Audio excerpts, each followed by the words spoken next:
Good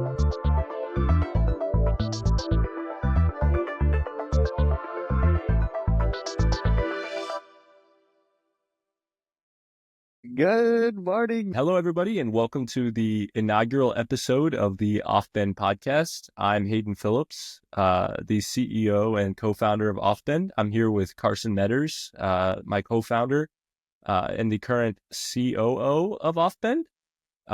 So to start out this episode, we just wanted to give you guys a brief introduction of, the podcast of OFFBEND, the film studio, maybe explain the episode format and what listeners can expect. So yeah, like I said, my name is Hayden. We founded OFFBEND in June of 2024. We're currently working towards our first production. We are in pre-production right now for our first feature-length film. There's a lot of work going on behind the scenes with that, but we'll talk about that in a little bit. And just a little fun fact, I would say my favorite movie is definitely a sliding answer for me. And right now, I would have to say it's Interstellar. It's just got to be. But I'll turn it over to Carson and kind of let him give a little introduction, and then we'll move forward with the pod. Hello. Like Hayden said, I'm Carson Meadors, COO and co-founder of OFFBEND Studios. I'm just excited to start this new project, and I guess my favorite movie is The Shawshank Redemption. Awesome. Thanks, Carson. So yeah, like I said, we're going to provide a brief overview of OFFBEND, what we are, how are we different, what's our value proposition. So OFFBEND Studios is a indie film production company with a real focus on originality and development of characters. We really want to make films and projects that the audience can go home and still be thinking about the story or the characters and the different thematic elements that really resonate. I think the unique thing about us is that we're audience members first, right? Like, I think you'll notice in this podcast that we're very in tune with, industry news. We're very in tune with the movies that are coming out. We go to the theater regularly. We are consumers of this content just like anybody else. And we've seen in the recent years that there's been a shift in the way that people are enjoying film and enjoying TV. So we're hoping to bring some quality changes to that. But yeah, I don't know if there's anything you wanted to add there, Carson, but if not, we can move forward with how we're going to structure the episodes. No, let's get started. So these episodes, it's a very early project for us. We're just kind of starting. So the format, is likely to change over time. But I will say we have a structure in place now, what you can kind of expect. We don't want this podcast to just be all about us and our projects and what we're doing. Like I said, we're really in tune with the industry news, discussions about that, the industry as a whole, entertainment as a whole, film reviews. We're not critics and we're not going to pretend to be, but we are audience members and we do enjoy going to the theater and watching movies and discussing our thoughts about them. And then, looking ahead, what can you expect? So yeah, that's kind of the general structure I would say you can expect from us. And, without further ado, we can kind of start moving into the first segment, whatever you want to call it here. And let's talk about some headlines. So Carson, I'm interested to hear your thoughts.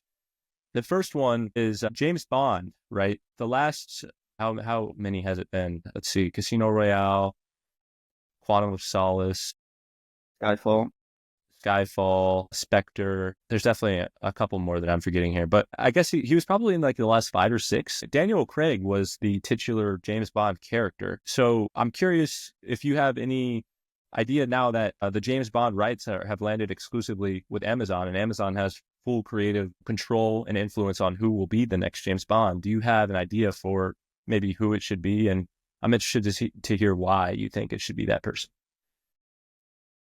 I would say Henry Cavill, just because we've seen him in some action roles. He basically is just that big guy who knows what he's doing and in the sense of action. I think that anybody who has gets the role should almost be like British, because it's harder for an American actor to do that British accent than it is for a British actor to do an American accent. But I just think he is probably one of the best actors to take that role. Yeah, I agree. The thing about Henry, everyone says that he's too old looking now. Like, that's why they got rid of him for Superman or whatever. And, no shade to David Cornsweet, I think he's going to do a good job, but I don't think that's true at all. You know, you go look at the sixth Mission Impossible movie. Henry Cavill played a pretty major role in that movie. And, you know, I think he did an incredible job. The action was good. The fight scenes were good. And, you know, action is a big component of the James Bond movies. And I think creatively speaking, they have a lot of interesting, you know, uses of gadgets and vehicles and all that kind of stuff that people really want to see in a spy thriller like that. So I think Henry Cavill's a really good option. Obviously, if he's not interested, which I don't know why he wouldn't be, I know he's interviewed with them in the past and I've seen like his screen tests and everything for them. I think another good option would be Idris Elba, right? You know, this guy, he's a very smooth, sophisticated kind of guy that he kind of fits that suave that, you know, a James Bond actor really has to have. He's got some serious acting chops. He's a really talented actor. Funnily enough, I was just watching The Office recently and I totally forgot that he plays Charles Minor in that storyline where Michael starts his own paper company. And, you know, for me, it's interesting. Like it totally separates Idris Elba from the characters that he plays. You know, he plays Heimdall in the MCU and, you know, he's had a number of different roles. He's in the Dark Tower with McConaughey, you know, so on and so forth. I can list those for hours, but I think he would be a good option. And like you said, he's also British as well. So it wouldn't be, you know, I really don't even think there's a discussion to cast an American actor in this role. I think it's always going to be a British person. It was with Daniel Craig. Is Pierce Brosnan British? I think he is. I think he is British. That's where he's from. I think if they did cast an American actor, nobody would watch the film just because that's a terrible choice of acting and decision making by the producers. But I'm sure they'll make the right decision and whoever they pick. Well, yeah, it's funny enough, right? Like I was looking on Twitter, scrolling on Twitter one day, or sorry, X. I was scrolling on X, and Jeff Bezos actually was the one that posted the headline. He was like, Amazon has full creative control after absorption of the MGM Studios or whatever to choose the next James Bond actor. So I thought that was Jeff Bezos as James Bond. Is that confirmed? I don't think he's going to cast himself. That'd be crazy. Yeah, I'm with it. I'm with it. As long as you got to give him a beard or something because you can't have a bald James Bond. I think that would just look goofy. Yeah, I don't know. But yeah, I think Henry Cavill would probably be my first choice. And I know that's kind of a controversial option, right? Not a lot of people like that. But for me, I think that's who I would go with also.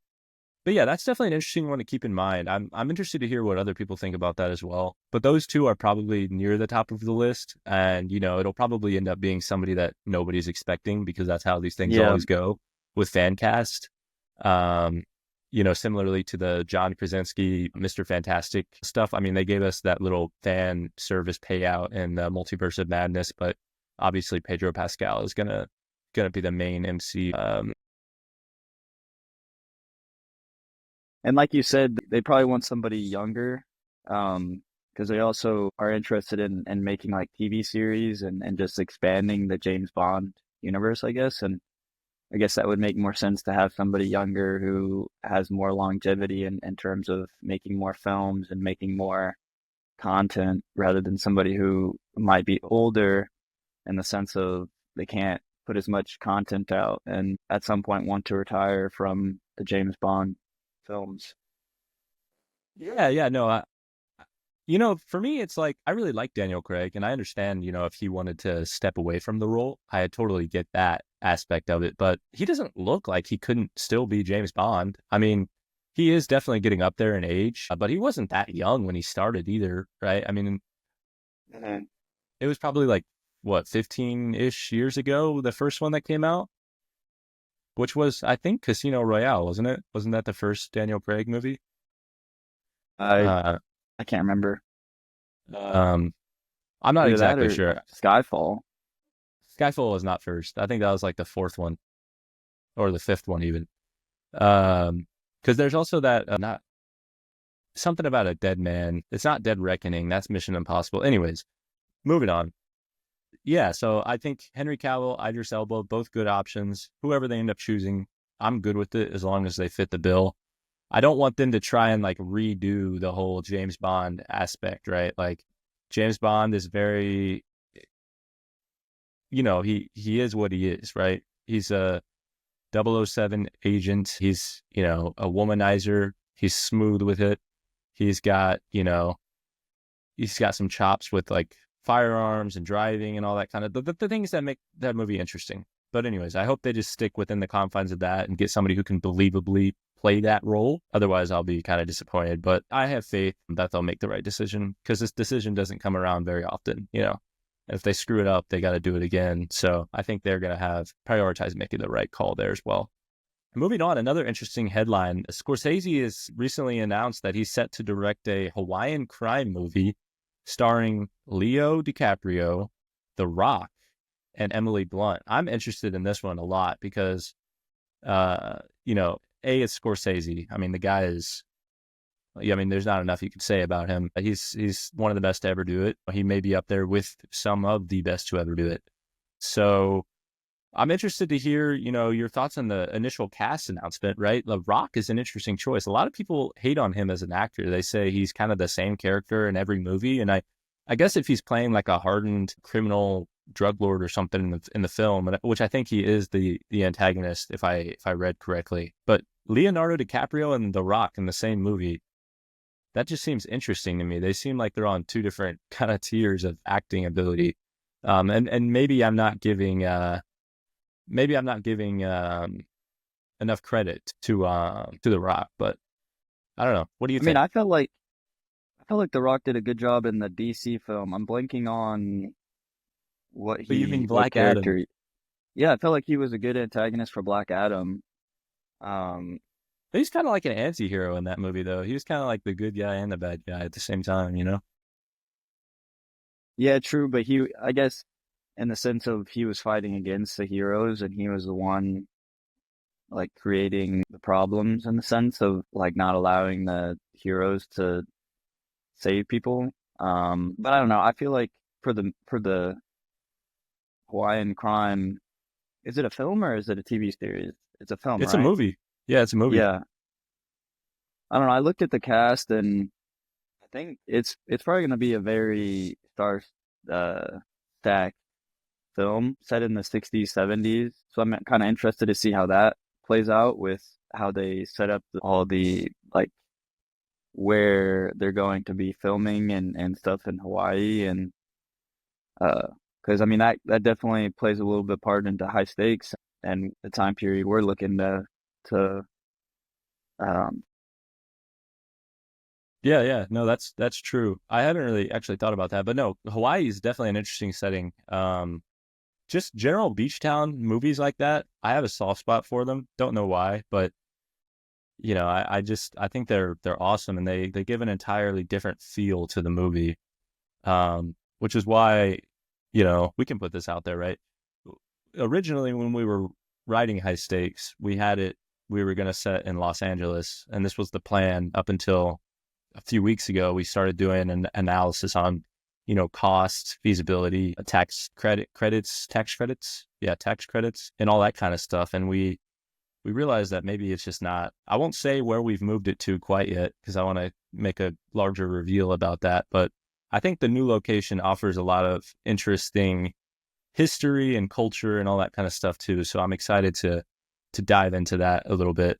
And maybe we can have like a session in the next podcast episode where we go over this. But yeah, so I'm excited for that movie. There's not a whole lot of information about it, so we can't talk about it for 2 hours, but I'm really excited. I think it'll be great. I think Scorsese, you know, has yet to miss for me personally. So that'll be awesome. Moving on though, it was recently announced that Joseph Kosinski, who directed Top Gun Maverick, which was phenomenal, by the way. I saw that in theaters. I saw that in a Dolby theater, actually. The sound was incredible.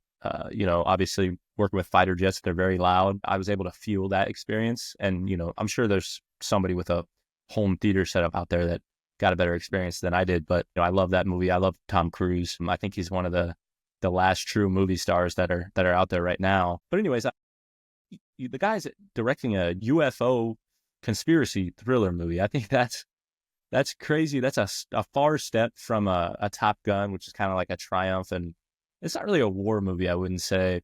I mean, there is warfare, but it doesn't feel like a Saving Private Ryan or anything like that. It's a little bit different, I guess I would say. But yeah, dude, I really love like space and alien type movies, especially funny ones. But this one sounds like it's going to be more of a thriller. I don't know. What do you think about that? It's exciting. Like, to me, it's exciting. I hope there's like a mystery element to it. I hope like kind of like Super 8, right? Like where it's I don't know if you've seen Super 8. It's a movie about some kids that are filming a movie, and then they're near like this alien like train that gets derailed and released. I don't know. It's kind of hard to explain, but if you haven't seen it, I you don't should know if watch I've it. heard about that, but I'm kind of interested because the thing I read, I don't know how it is true or not, but it said something about how they've hired someone who was a part of the U.S. Like detail of like releasing the UFO information, and so he's been hired to kind of involved in the writing and in the sense of keeping it sort of realistic. Wait, hold that thought. Like, correct me if I'm wrong. Is Spielberg also releasing? Let me look this up really quick. I think, yes, Spielberg is also releasing a UFO movie in the near future. So that one's already like announced. It was announced last year. So that's like kind of old news, but it's kind of cool that they're coinciding like that. To me, that's super interesting. I mean, we probably won't see this other one for a few more years, but it's cool to see two topics like that, especially because, UFO hysteria, obviously it's been a thing for a long time, but the more time goes on, people really start to put stock in that stuff. So yeah, no, I like, in your ideal world, how would a UFO conspiracy thriller movie look? Like, what would that be for you? It's interesting because I actually made one in the future slate list we kind of created, and the way that I had it set up was these people go camping, and however it happens, they kind of get this understanding of like the reality isn't actually the reality, and like this veil kind of drops and everything around them is actually being controlled by aliens. And so I'm still trying to work out how they kind of like drop that veil. The way that I had set it up was they accidentally ate these like sort of like hallucinogens, like mushrooms, in the sense of where their reality kind of went to a different perspective and they could actually see the aliens. So to create the when they go back to civilization, it's almost like they're seen as conspiracy theorists, and they're like they've gone mentally, like their mental health has gone to wherever they think they are, basically. And they the way they change everybody else's perspective is they get the mushrooms again and like create some sort of like perfume, so like they can put it in the air and everybody starts to see the aliens. And so that's kind of like what I imagine, is in the sense of like we're living our daily lives and aliens are all around us, but we can't see them because they're like on a different plane or something that they're controlling what we can see. Interesting. Okay. No, I like that idea. I think for me, like you were kind of calling out, like the mass hysteria of it all, right? Like yours is on a smaller scale, right? Like a few people see it and then everyone thinks they're crazy and don't believe them. I would want something where it's like the whole world is like flipping out and like demanding answers. Kind of like the movie Arrival. All the governments are responding to these big, massive alien spaceships that come on. And I know this is kind of a conspiracy thriller. For me, I don't know. Like, there's two ways it could pay off, right? In the end, you could either have the aliens be real, or you could be like, oh, all that was for nothing. Like, this is not even an alien. Like, it's kind of a funny little payoff where it's like, this isn't even, what are we doing here? I don't know. I think it's cool. I'm interested to see how both of them kind of develop that. And in an overall overarching sense of things, I would say, Spielberg, renowned director. He does a lot of cool things with visuals, Jurassic Park, etc., Jaws. I'm really excited to see what he can do. But Kosinski did a really, really good job with Top Gun and, the aerial aspects of that. I think we could get some really cool shots with the UFO itself and, moving throughout the air. And obviously it might have a different mode of travel, defying, our laws of physics and everything like that. I don't know. There's a lot of cool things you could do with it. And I just hope that they expand on that instead of just making it kind of like a Don't Look Up type of movie, which I didn't really thoroughly enjoy that much. I know it was kind of a satire, but it felt almost too in your face. It wasn't very poignant. It wasn't very subtle. It was very poignant. It wasn't very subtle. There's got to be a little more nuance to stuff like that. But anyways, moving on here, we have a couple more topics. So Neon, the company behind The Monkey, which we're going to talk about in a little bit, Long Legs, Anora, among some others, is releasing a new stoner comedy with Kristen Stewart. Carson and I are very much big fans of the stoner comedy genre. Growing up, guys like Jonah Hill, Channing Tatum, Seth Rogen, James Franco, all those guys, just kind of encapsulated, my teenage years and all the movies that I love to watch, and things like Superbad. Bill Hader is another one, brilliant. I'm excited for this. And Kristen Stewart, I haven't really seen her in a lot. I know she was like the primary lead in the Twilight movies. Full disclosure, I've never seen a Twilight movie all the way through. Wow. I've seen some. I know. I've seen some segments of them, but I've never sat down, watched one from start to finish. I couldn't tell you what the story is. I do know Robert Pattinson is in it, and I'm a big Robert Pattinson fan, so I'll take that. But yeah, I guess there's not a lot of information about this one, but I think stoner comedies as a genre should make a real comeback. They're enjoyable for people, above the age of 12. They're hilarious. Movies like Pineapple Express, obviously, it's a little more in your face. It's literally just about stoners. But there's some other movies that are meant for stoners that aren't just following a stoner storyline. Harold and Kumar is another one that's just kind of in your face. But I'm interested to see what they do with this. I'm a very big proponent of movies should exist. So there are some movies where it's okay if they just exist for fun, right? Like not every movie has to have subliminal messaging. Not every movie has to be some political statement or social statement. Some movies, it's just okay to be stupid and have fun and enjoy it. I know that's a little bit contradictory because those are the same types of movies where you watch and then just forget. Nothing really sticks with you. But I think, there's an intersection of the two where you carefully craft the characters, give them depth, give them heart, but still the movie is really just rooted in having fun and telling a fun story. You can add stakes, you can add, consequences, things like that to layer the story, make it more intricate without, making it too much of a commentary on the real world. Because a lot of the times, people are watching movies to escape from that kind of stuff. It's happening all around them. The news is always talking about it. Every other medium of entertainment, it's blended in there somehow, and music and print media, YouTube videos, podcasts, everything. So there's an opportunity there. But that's just my general thoughts on stoner comedies. I just think there should be more of them. I think my favorite is Pineapple Express. Yeah, that one's really good. First of all, Danny McBride is one of the greatest improvisers ever.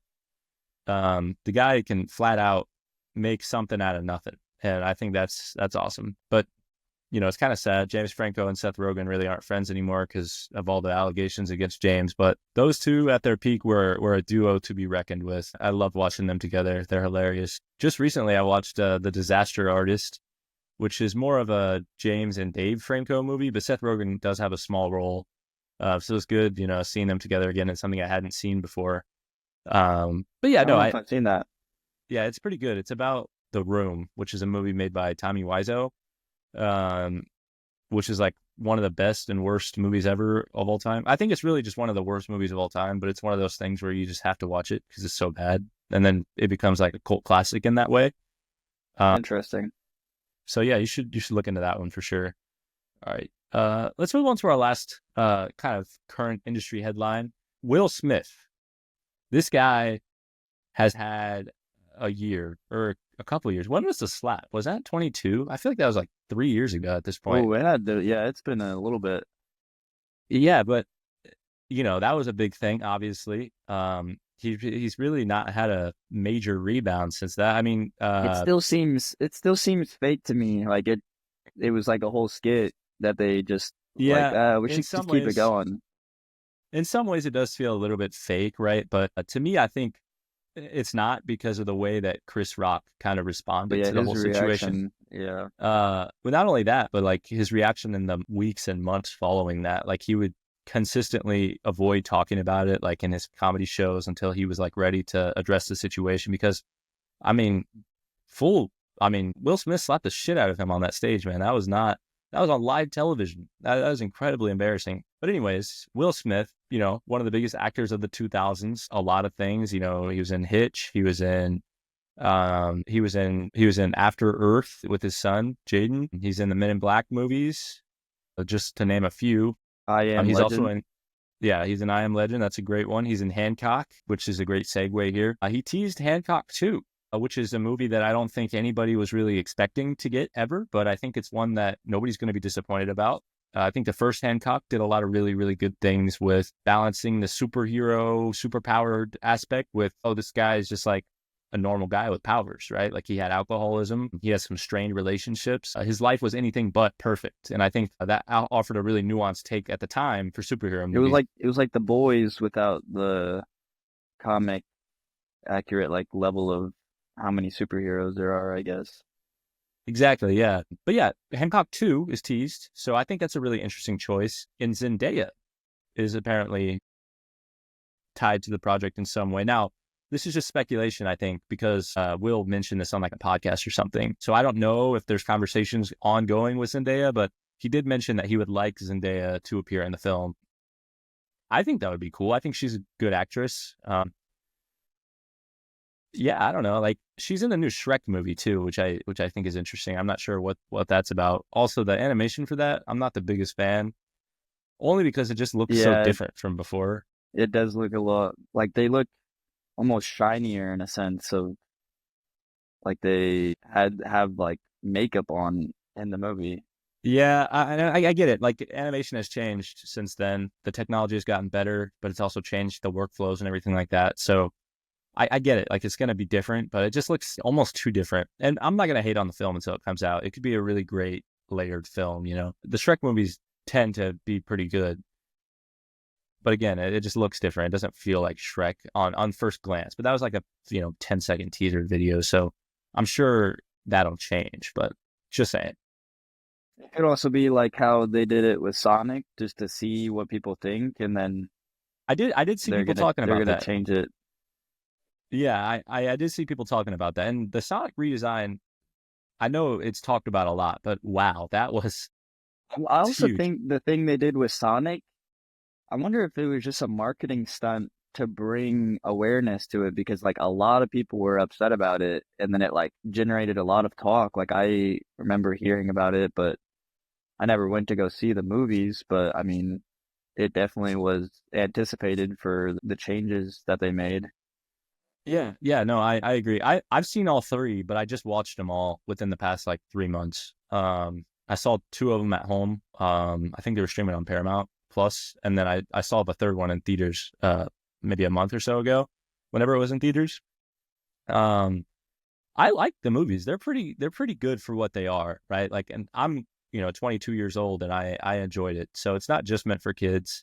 Obviously, that's probably the target demographic, but I think the movies are actually good, and sometimes it's okay to trust the Rotten Tomatoes score. But yeah, I mean, back to Hancock too. I know we kind of got off track there. I think it's a good time for that movie. It's a good time. I think Will Smith has, he's sought to fix his wrongs. Obviously, he knows that was not, good behavior to just slap somebody on live television. He's had his time away from everything. Bad Boys was a good hit. I think it's a good time for Will Smith to start being in movies again, and I think one of his original stories that he was a part of is a good way to be a part of that. Do we know I'm excited for it. Do we know what role Zendaya would be, or is it just No, she's been in talks? I don't even know that she's been in talks. I think Will Smith literally just said like, "Hey, I want." He just name dropped.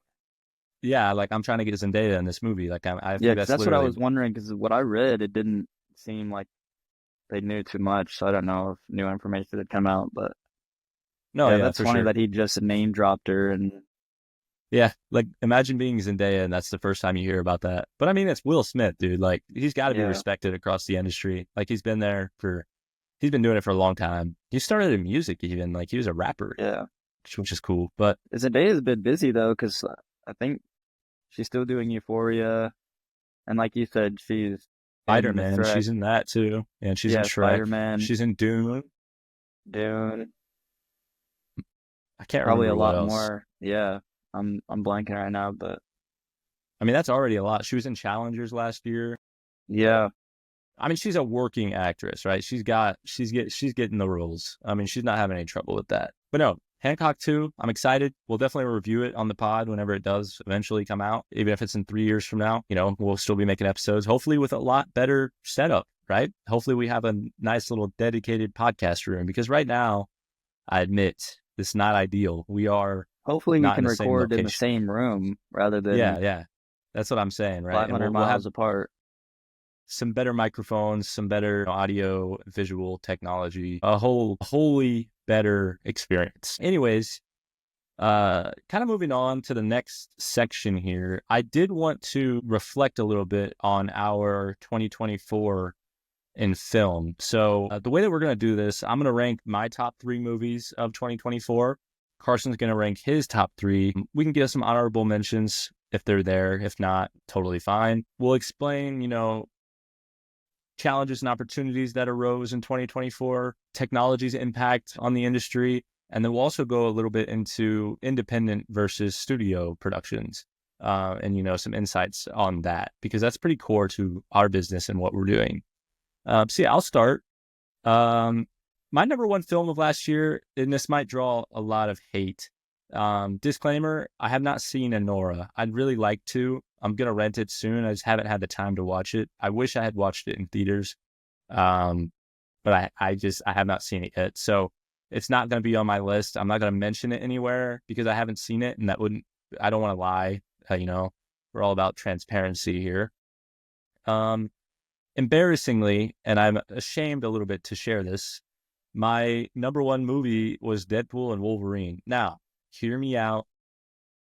That's mine too. Yeah, it's a good movie. A lot of people hated on it. For me, it might have been a nostalgia thing, but seeing Hugh Jackman Wolverine, who was, one of the biggest superhero characters of my childhood, up there with Tobey Maguire's Spider-Man. He was in a number of movies, had the role for a long time. It ended while I was in high school with Logan, and we thought that was it. We thought it was over. A few years ago, we hear that he's coming back. And to actually see that come to fruition on my screen with a guy that he comedically plays off of so well, like Ryan Reynolds, I think the movie was great. Seeing some cameos from some old characters in the Fox universe too was really, really cool. Namely, you had Johnny Storm, Chris Evans from the original Fantastic Four movies. You had Jennifer Garner, Elektra, which was awesome. Wesley Snipes, Blade, super cool. And then we had a character that, was in talks years and years ago, but the movie never actually happened. Channing Tatum's Gambit, which was, that guy is hilarious. The story, was it perfect? No. But, seeing a guy like Matthew McFadden of not Succession fame, but like that's his recent biggest project. That's his most impressive, in my opinion, body of work. Seeing that guy in a Marvel movie and seeing him, the Deadpool rated R Marvel movie, he's talking about all this rated R stuff. I couldn't believe it. It was a really, really great movie.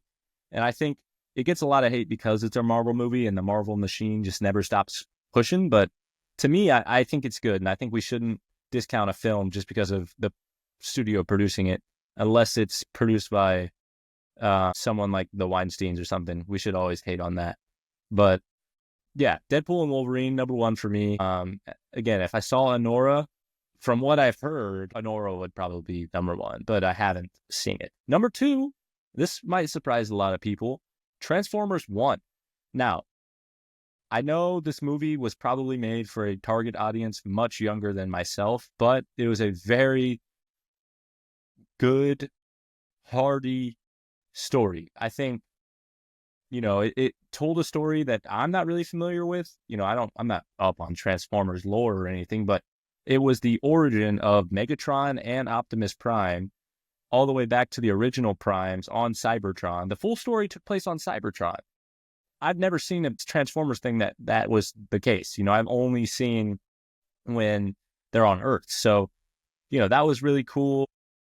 But just the dynamic between the characters, Bumblebee was in it, which was really awesome. He was the comic relief character. He's kind of dumb, but it was cool. And the visuals, the animation was really, really well done. And I think this movie cannot get enough praise. It far exceeded my expectations. I didn't expect it to be that good. The voice acting was really good. I'm totally blanking on his name, and I feel super bad about this. But the guy that voiced Megatron was the guy that was he? Oh man, I can't remember which one he was. He was either Lemon or Tangerine in Bullet Train. It was the one that was not played by. Why can't I remember his name either? The guy that played It's not Aaron the Tyler actor Johnson. that played Craven, right? Yeah, It's the Craven. other actor. Yeah, the other Wait, is guy. it? No, it wasn't Craven. It I was was the gonna other say, I guy. thought it was the other guy. I think Lemon is his name. The one that was talking about the trains, which I guess now is really interesting. I didn't even think about they were talking about trains, but they were on a train. Anyways, brilliant voice acting. Chris Hemsworth did a really good job. Phenomenal movie. Can't say enough. If you haven't seen it, I definitely recommend. And then the third one I have on here is Twisters. Now, was Twisters the best movie I've ever seen? No.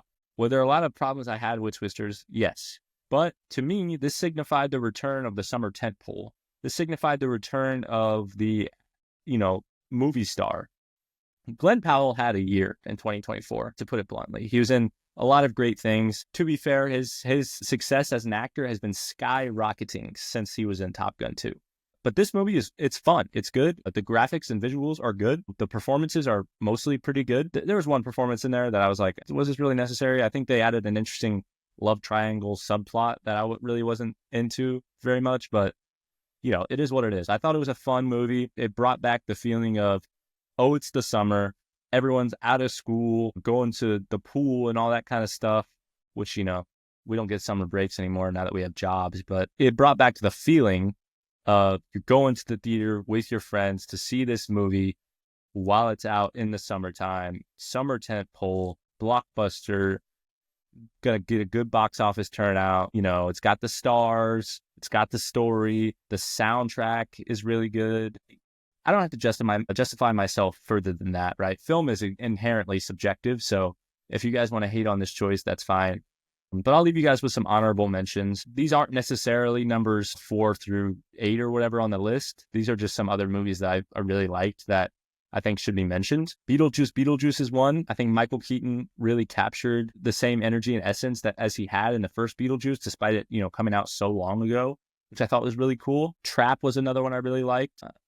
The lead was incredible in that. M. Night Shyamalan, he gets a lot of hate as a director. He's kind of like out there a little bit. And, he wrote this movie in not very much time, but I really liked this one as well. We Live in Time, Andrew Garfield and Florence Pugh, a really, really great heartfelt story. It was super interesting the way that they kind of cut the different time periods into the story.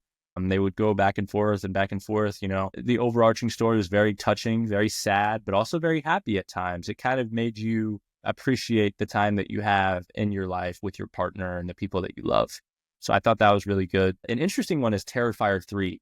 Now, I'm a big fan of the Terrifier movies because I find them absolutely hilarious.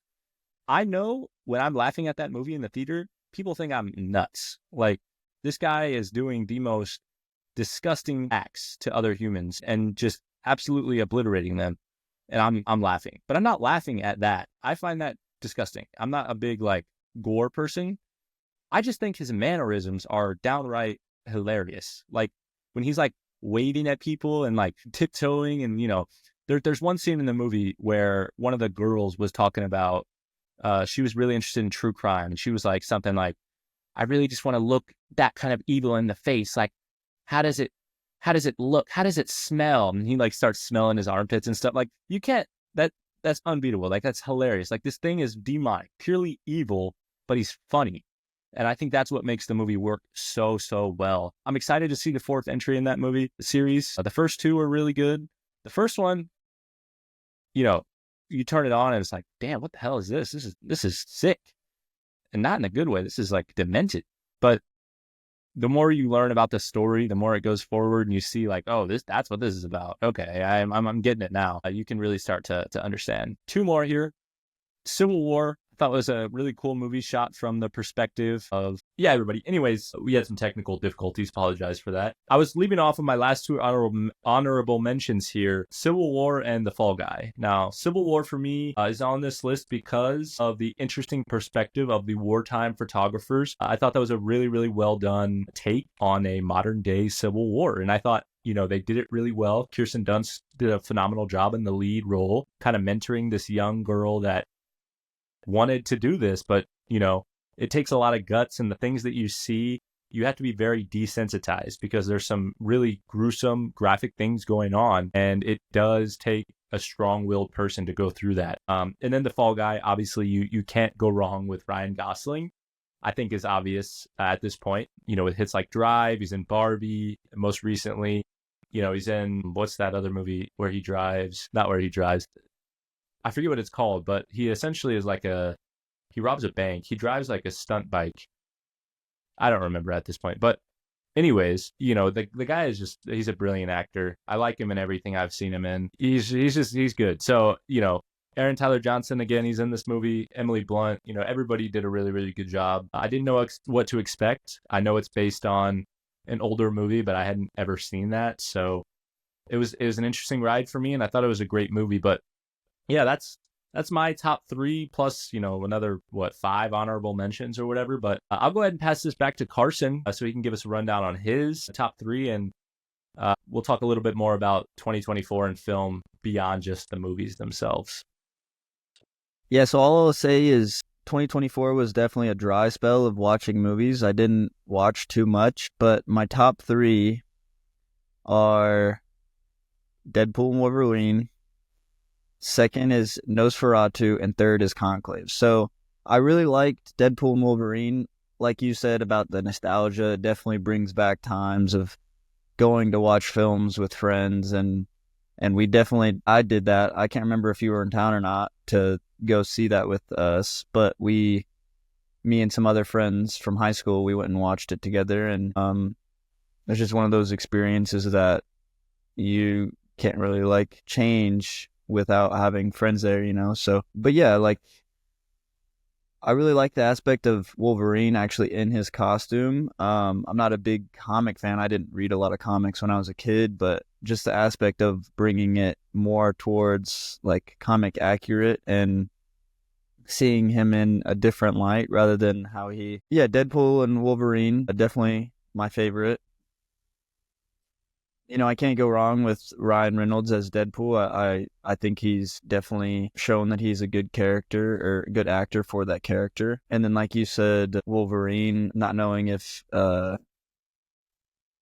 Hugh Jackman was going to play Wolverine again, I think he definitely fits that part to a T, just based off of how he looks in the film,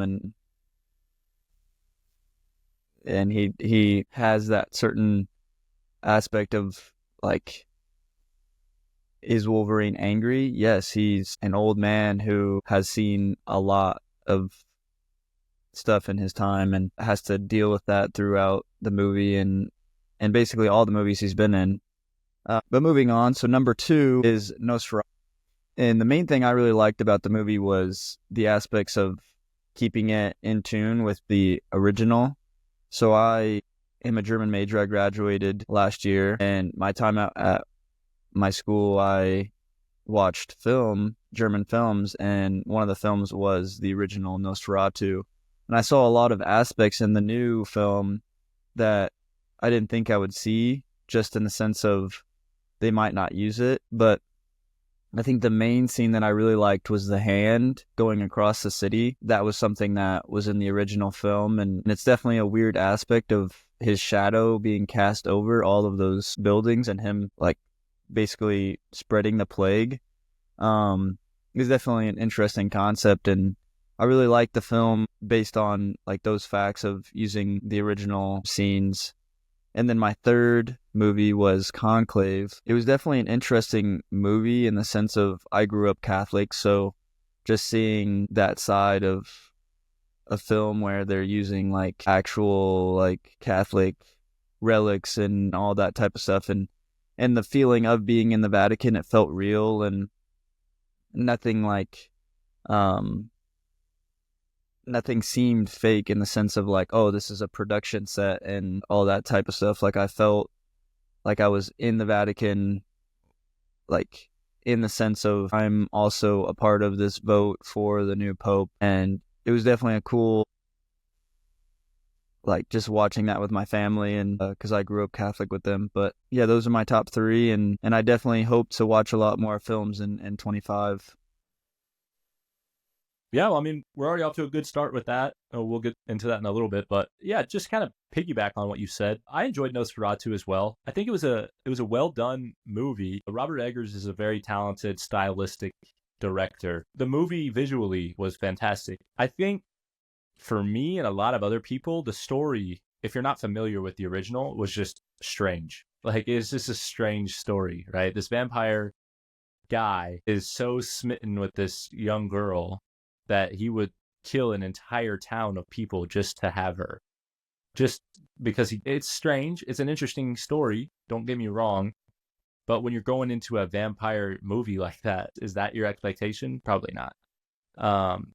So again, stylistically, visually, everything like that, home run movie for me. You know, Orlok looked really cool. Skarsgård did a really great job with the voice and the heavy breathing, all that kind of stuff. You know, Nicholas Hoult, I think, was a good choice for the lead character.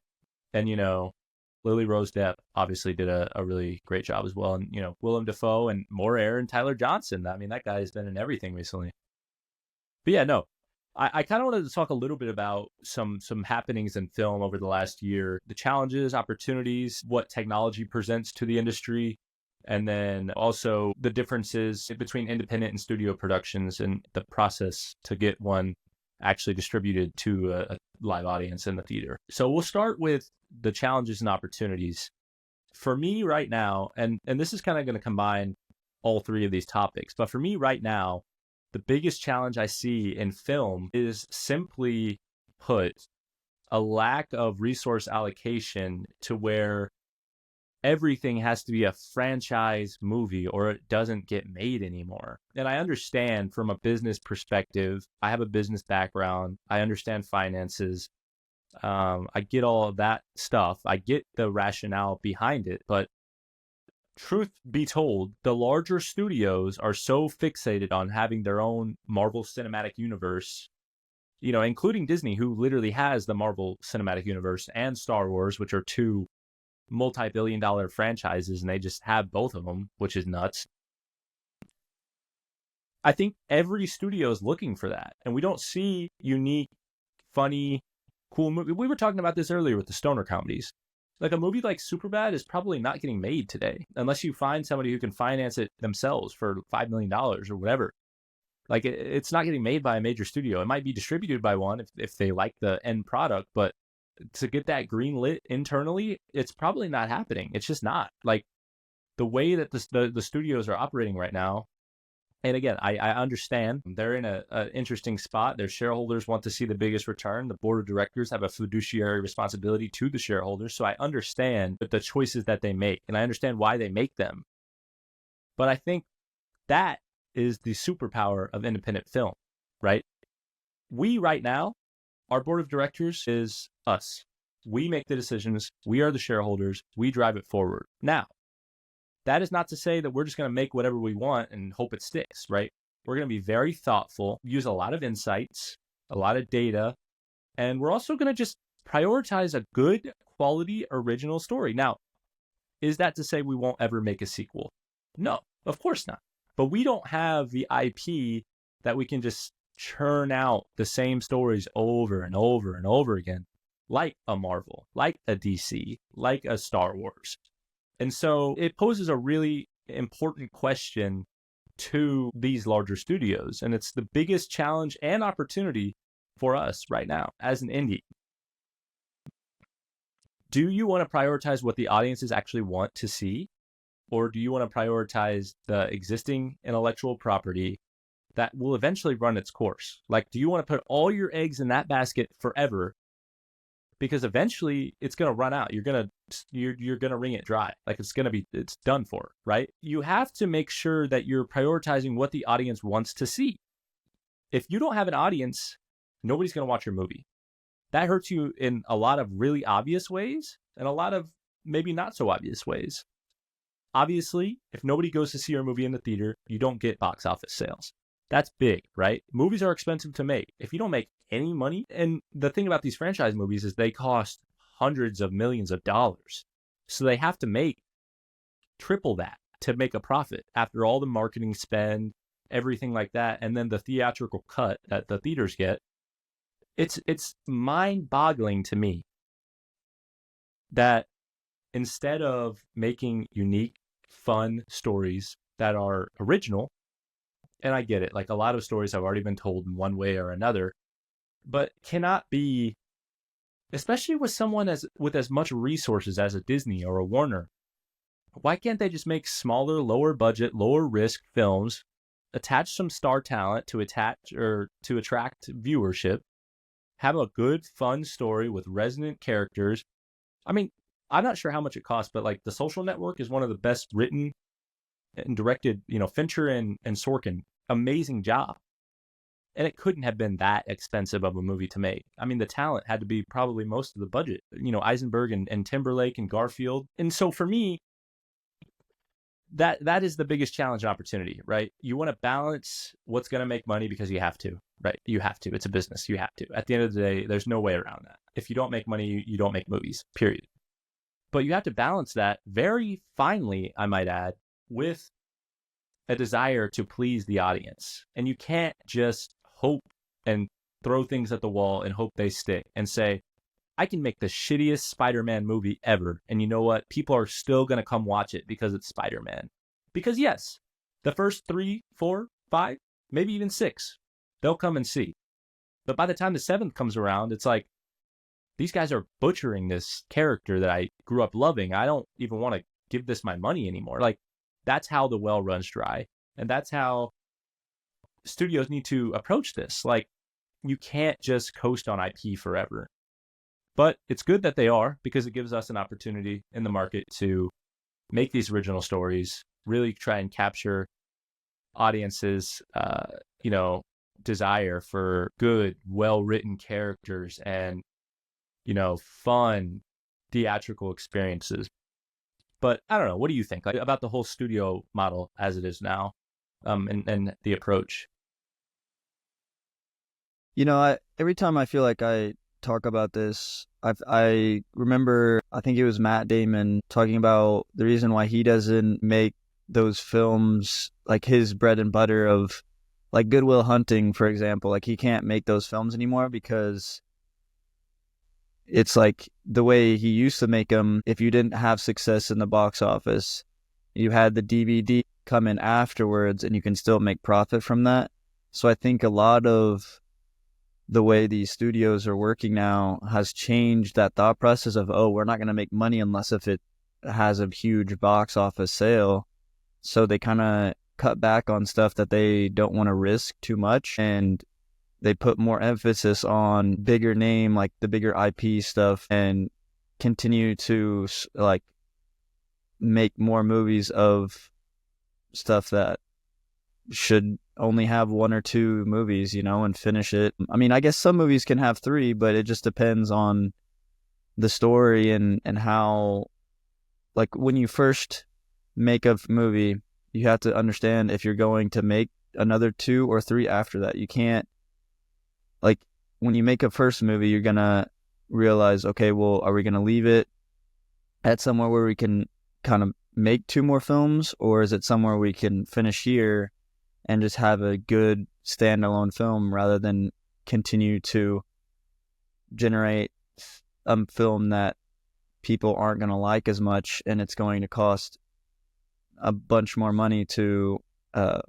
create. I don't know. It's just something that, like I said, I always think about is how times have changed and streaming services have changed, how like that back end money kind of helped like those smaller movies generate a lot more money for like small time producers, I guess. But yeah. No, I agree with that. And also another thing that's interesting is all these big studios have their own streaming service now. Paramount is obviously Paramount. HBO Max, or just Max. We got Peacock, which is NBC Universal. I feel like there's another one I'm forgetting about. Disney is Disney Plus. Yes, Disney Plus. Yes. In doing that, they lose the ability to license their films out to other streaming services, which would be a much larger contract. So now they're relying solely on subscription.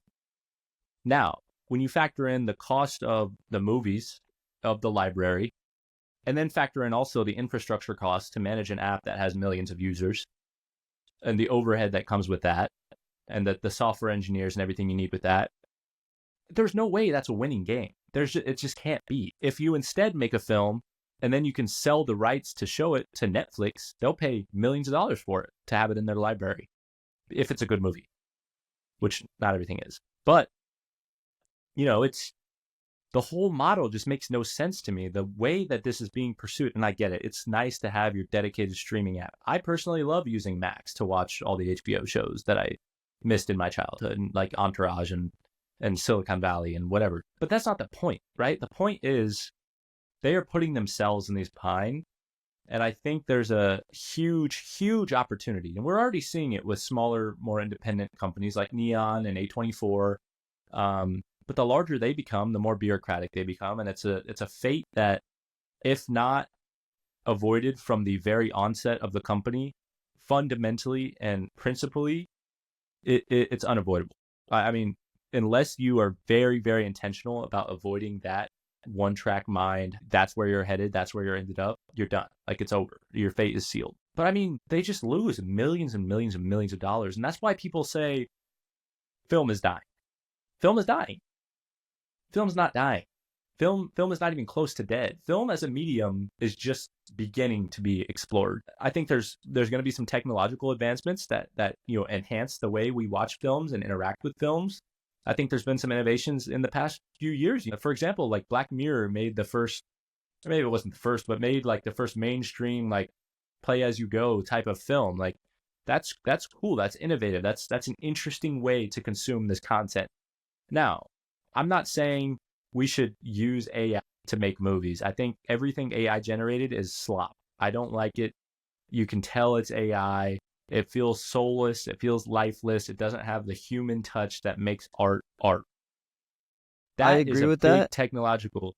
I agree with that. In a certain stance, I would say it might help with animation to a certain extent. Not like fully use AI for animation, but I think it'll definitely change the way animation and like motion picture is like created, in a sense that AI can help. But like you said, it should not be used for live action films or anything like that, because it doesn't have that special touch that actually creating and producing real actors and real sets can. Yeah, 100%. And, it's like, I use AI a lot in my day-to-day work, not on the production side of things, but if I have a general question about something, I'm probably going to query that instead of going to Google, because it'll give me a direct answer instead of just giving me sources to find it. And, contrary to what some might believe, I do think it is a useful tool.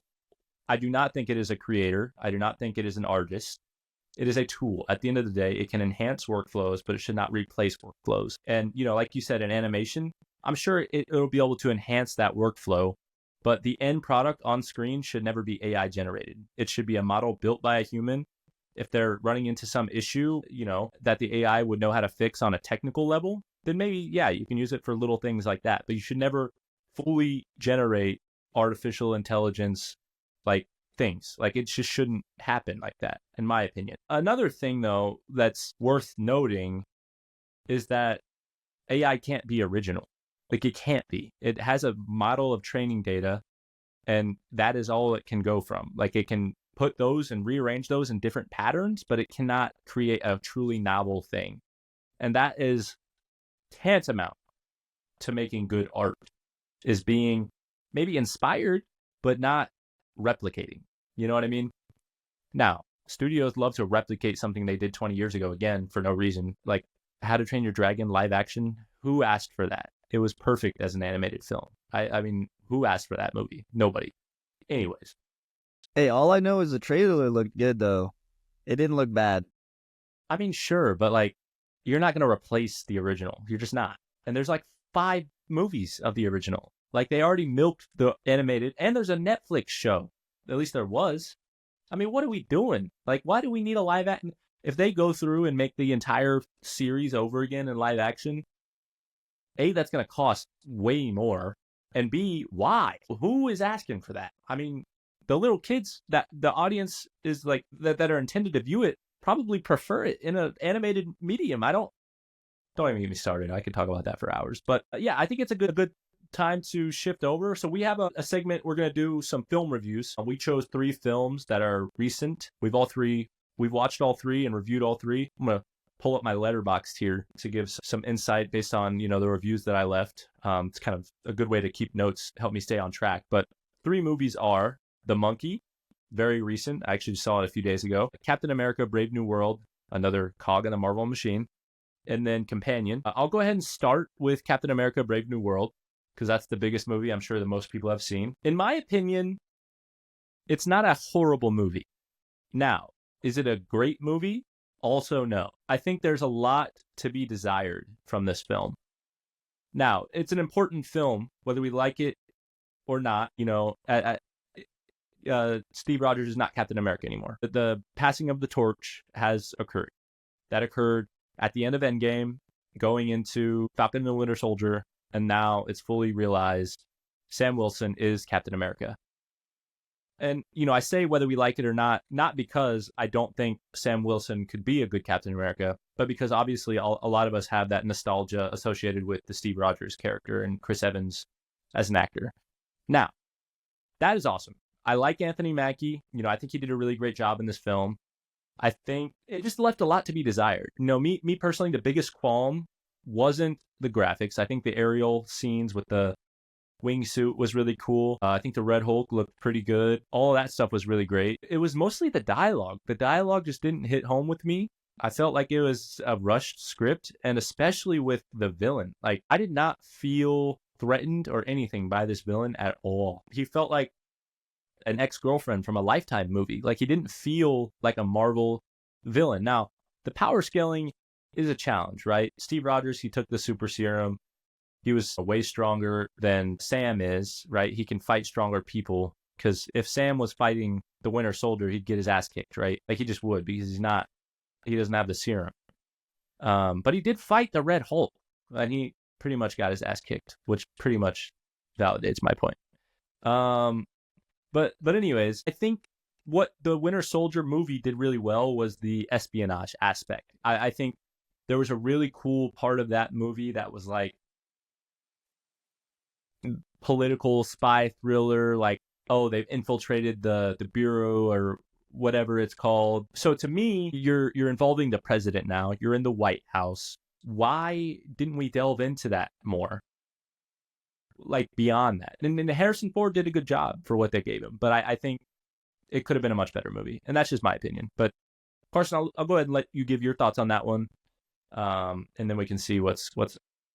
Yeah, I liked it, but I think I can agree with you in the sense of it was not the best movie I've ever seen. I would say for Marvel, it was a pretty like decent movie, and I would watch it again. There were a lot of aspects that I think I would like more of. Like, I think I would like to see Red Hulk a little bit more, but in the sense of, like, I guess more fight scene, but it isn't his movie. It's Captain America's movie, so that makes sense that he didn't have that much screen time. One thing I noticed from like the get-go was like the lighting. The lighting in every scene felt very, like, it was in the sense of like they wanted the lighting to be that way. It felt Very real, intentional in a way. yeah, and it was intentional, but it also felt real in the sense of like it's actually where the light is coming from, and they did a really good job of like having half the face dark and like half light. So I think that was like intentional in a way in a lot of scenes. Yeah. And then another thing was like the news. I like how they introduced like the news scenes, and it also, I felt like it built the world around. And like the tensions with Japan and everything. Yeah, like from the get-go, it was that scene where Harrison Ford is he gets on stage, he's basically does his intro, and then it like shifts to Captain America basically watching the news, and like I just think that aspect kind of helps build the world in the sense of there are other people outside of the main characters. And like that type of stuff makes a lot more sense when like you know that these characters are actually fighting for something and like keeping others safe. And I think that like we lose sight of that in a lot of these hero movies because they don't show that side. They just show like the perspective of the heroes and like kind of why they might be trying to be heroes, but they don't show other people like normal, just everyday characters. And yeah, like all in all, I liked it, but I can see how it kind of gets grouped with the Marvel slush and everything that they've been making recently. Yeah, and again, it wasn't a terrible movie, but it wasn't the best movie I've ever seen. And that's just me being honest. I don't think anybody thinks it was particularly great. You know, the general sentiment I see kind of reflects the way that I felt and then the way that you just kind of discussed as well.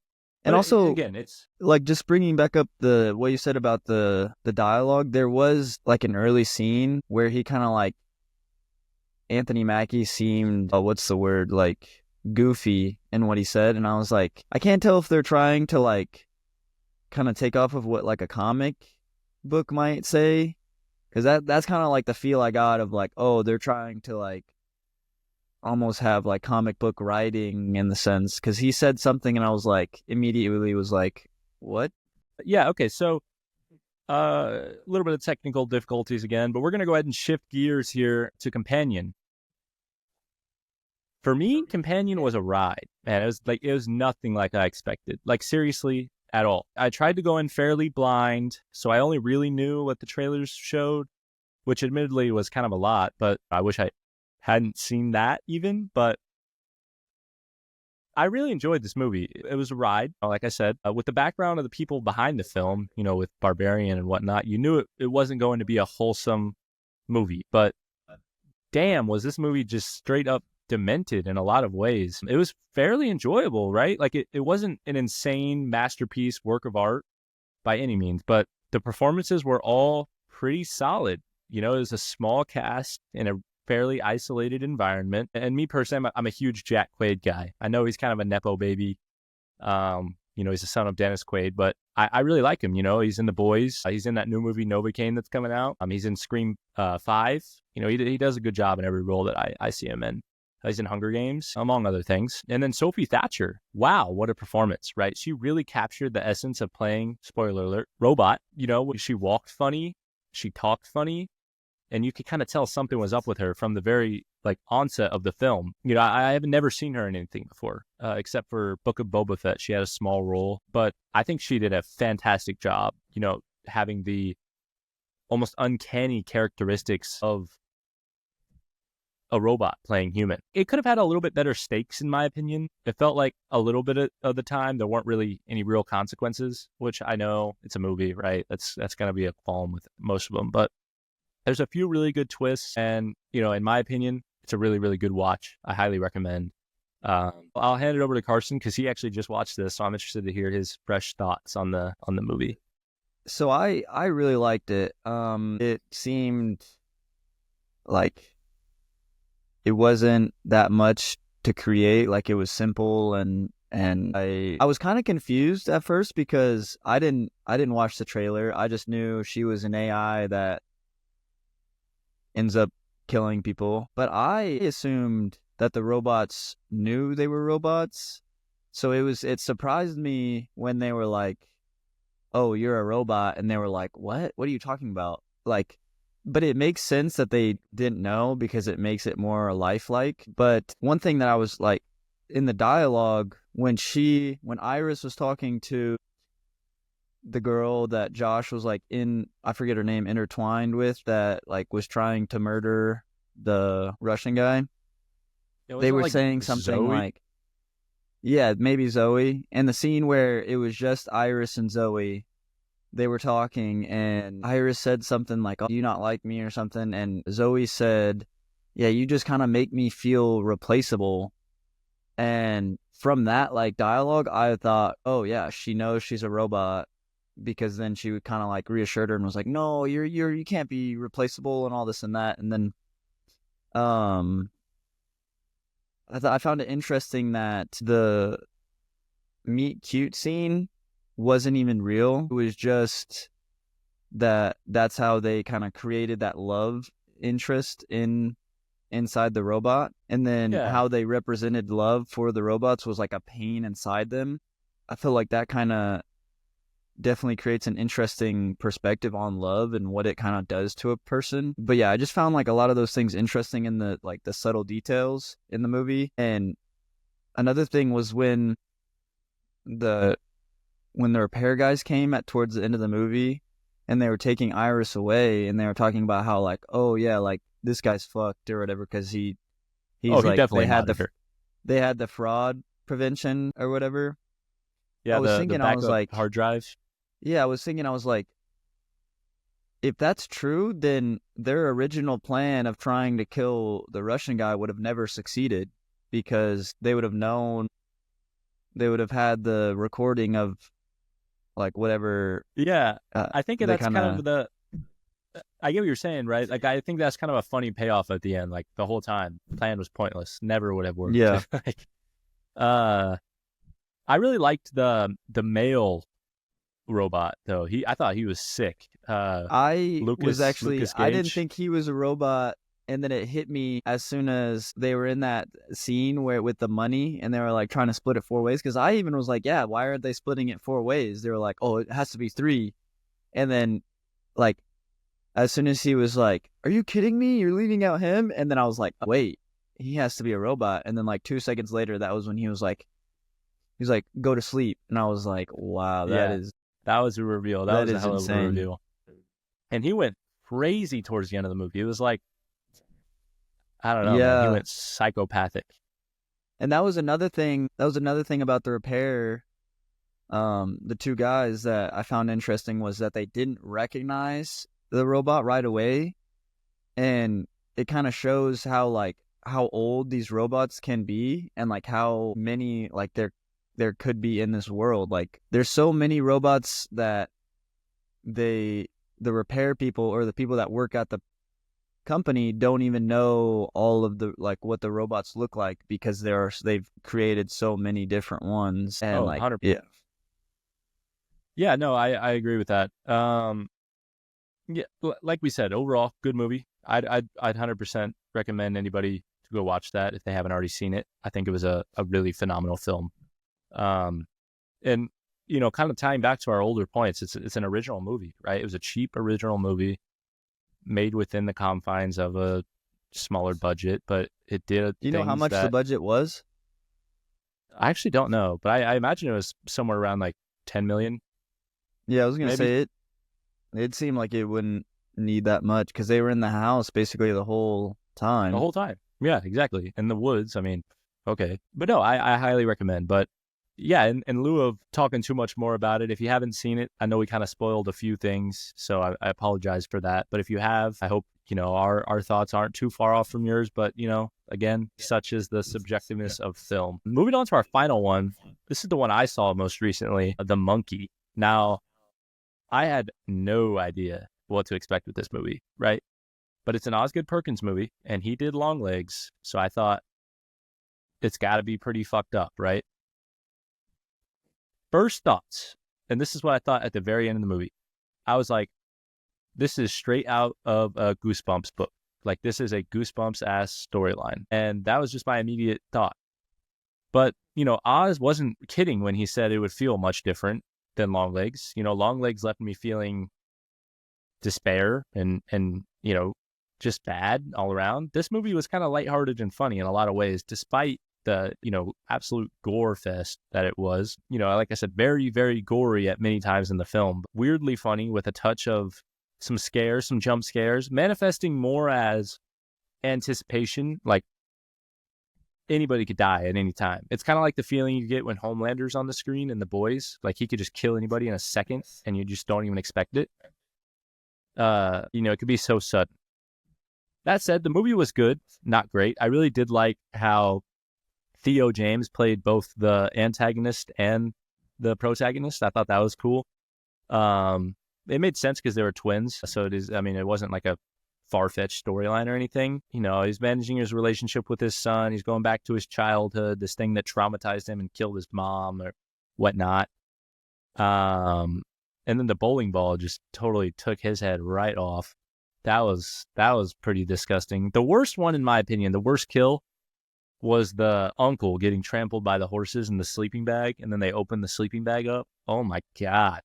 That was disgusting. That was a bad one. I also thought the ant with the the on fire the corner of the yeah, that one was brutal bad too. The mom one didn't disgust me too bad because she just had that aneurysm or whatever. What'd you say? I don't know. The mom with the aneurysm. Yeah, that was interesting. Because then there was the scene later on in the movie where she like turned and she wasn't dying or whatever, or she wasn't having the aneurysm. Right. Yeah. But that just might have been like a weird dream that the twin was having. Right. And it was interesting that he was the villain the whole time too. I thought, in my opinion, that was like, what's going on with that? Because the craziest part to me is as a little kid, he went to the bottom of a fucking well to go get that monkey back. Yeah, how wild is that? That is wild. I felt like for the most part, like each death that happened, like, they set it up well. Like even the final death with the bowling ball, like that was foreshadowed in the beginning when Hal was like, he sometimes imagined killing him and dropped the bowling ball and crushed his head. Well, the bowling ball ended up crushing his head in real life. So really badly too, might I add. Yeah, there were a couple things at the end that I was really confused about because, like, all in all, like the cheerleaders throughout the movie, very interesting. They ended up dying at the end, but right before they died, the old lady on the horse. So my thought process was maybe she's deaf and she was acknowledging the holder of the monkey and like the power they possess, because they were like, oh, we have to keep it now. Like we can't let anybody else get a hold of this. And it was like there's so much death happening in that like town that she was almost like just like, you know what I'm saying, just walking through as something normal. But that was what I like thought of, because I was like, there's no way she is alive. Like she was on fire basically, like smoking, and then her eyes are just like as dark as possible. Yeah, she was not like a human thing. I think that was definitely meant to represent some sort of like demonic entity or something. You know, to me, I thought it was like the monkey personified, like the spirit of the monkey showing or something. But I agree. And that was one thing. Death. That was one thing that I liked about how the monkey never like killed anyone. It was like he set something in motion, and it was like something else demonic was controlling, like basically the monkey and whatever basically set up the death. Well, dude, that's what's interesting. From the very fucking beginning, the guy brings in the monkey, Adam Scott, the dad, the father.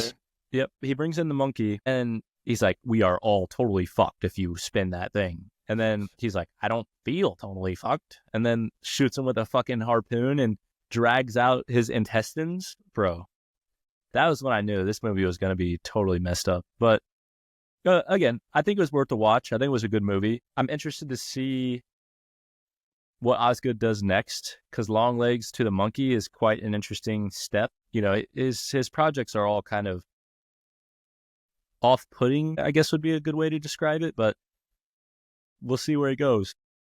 So there's one thing that I always kind of like look in for films is like something that is different and like in each scene, and this is just like setup design and stuff like that, and to see if like, you know, how they have cuts and kind of if something changed in between scenes and stuff like that. And there was one thing that I noticed, young Hal, and the scene where he's dancing with his mother after the babysitter dies.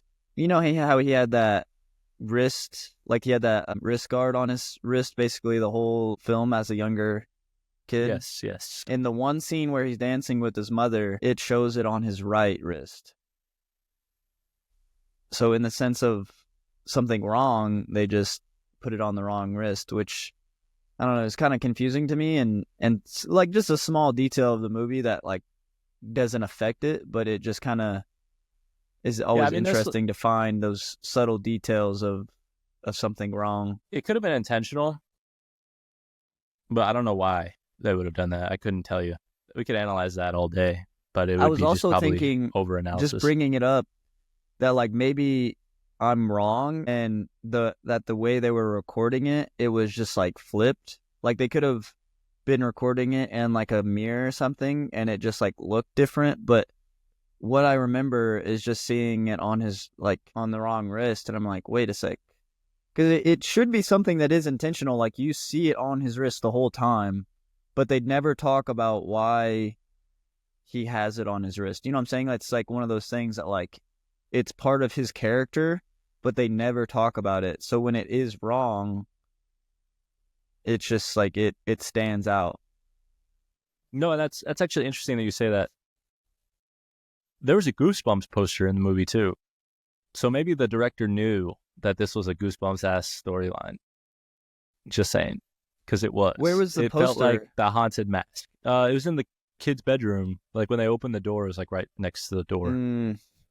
I forget which one it was. I didn't look that closely. I should have, actually, because that may have drawn a parallel to the storyline. Speaking of, though, Night of the Living Dummy is forever and always going to be the scariest Goosebumps story. I do not like that. I don't know if I've ever seen it. Terrifying. The first one, anyways. Slappy. Fuck that guy. That's like the dummy, right? Yeah. His name is Slappy. He's the worst. But there's another one that comes in, and he's actually the worst.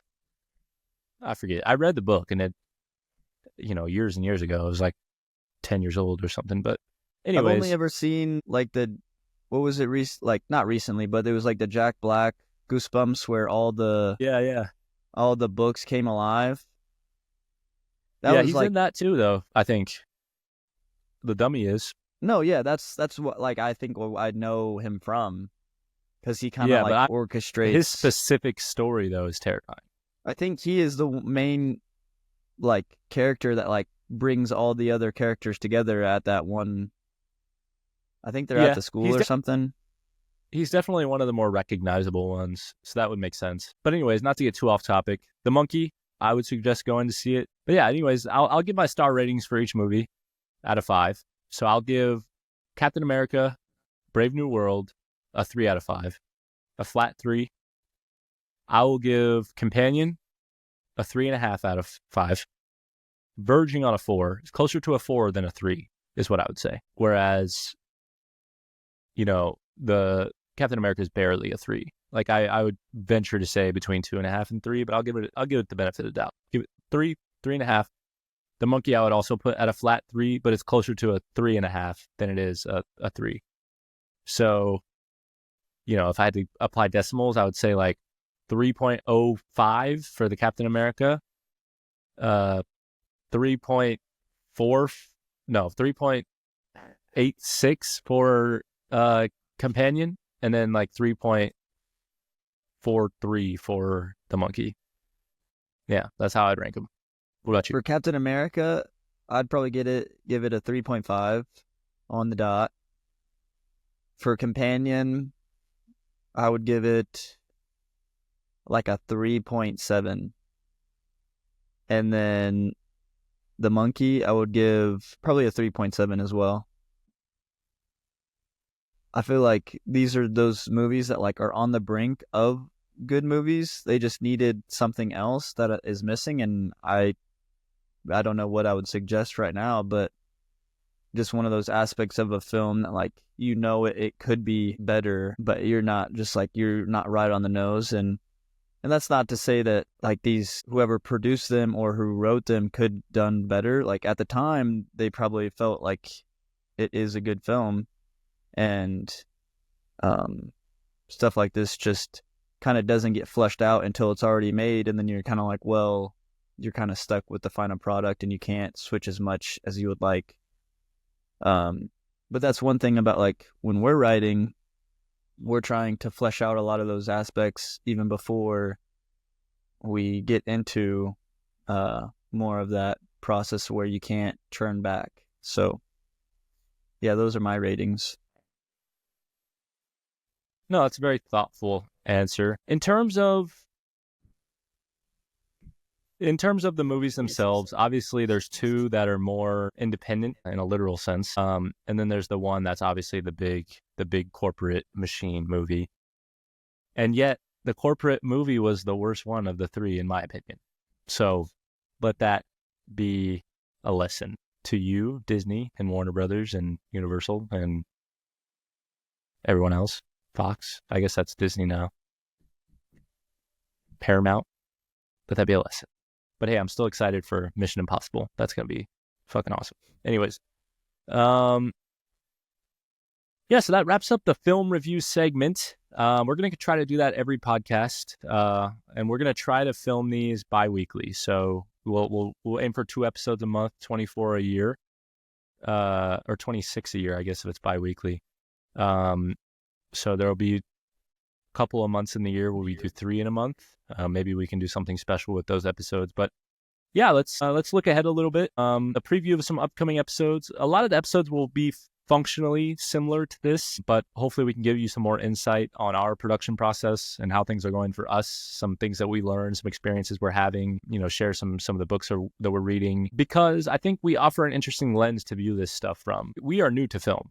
Period, point blank. And we're working with people that aren't, but in having conversations with these people that aren't, we're learning something new every time. So it's a process for us, but we're coming into this industry with a fresh perspective and kind of offering our experiences. It may not be as nuanced as some industry veterans, but it does offer a newcomer's perspective and an honest and transparent perspective as well. We're going to keep it real. We're always going to share some challenges and also the triumphs that we face. Yeah. Anyways, sorry, some more technical difficulties. One thing I would like to say before we close out here, I know this podcast may not have been the greatest quality show of all time, but I hope we offered some at least entertaining insight on our thoughts on the industry. And, hopefully we can offer some more insight going forward, especially into our own vision and company and how things are going. We appreciate everybody who tunes in. Some things you can do to connect with us. We are on all major social media platforms. That's X, Instagram, Facebook, LinkedIn, YouTube. And then this show will also be distributed on TikTok, Instagram Reels, and short form. And then on the long form, you can listen to the whole show on Apple Podcasts, on Spotify Podcast, or on YouTube as well, depending if you prefer video or just audio. Yeah, Carson, I'll go ahead and let you give your closing thoughts here, and then we'll wrap it up. Put a bow on it. Yeah, I mean, if you're still listening to this until the end, you're a real one, and we really appreciate all the listeners we can get. And I hope you continue on this journey with us. Well said. Yep. So thank you again. We appreciate it. I know this was like a 2-hour experience, and it's going to be a real pain for me to edit, but I'm hoping to get this out in a way that is enjoyable for everybody. This was not easy to make. We've been doing this for like 3 hours now, so it has not been easy. My internet is not very good.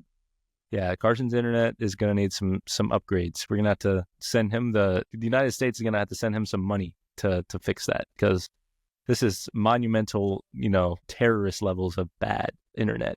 Anyways, yeah, thank you everyone again for tuning in. If anybody's here at this point, and this is the OFFBEND Podcast, and we're signing off. Until next time.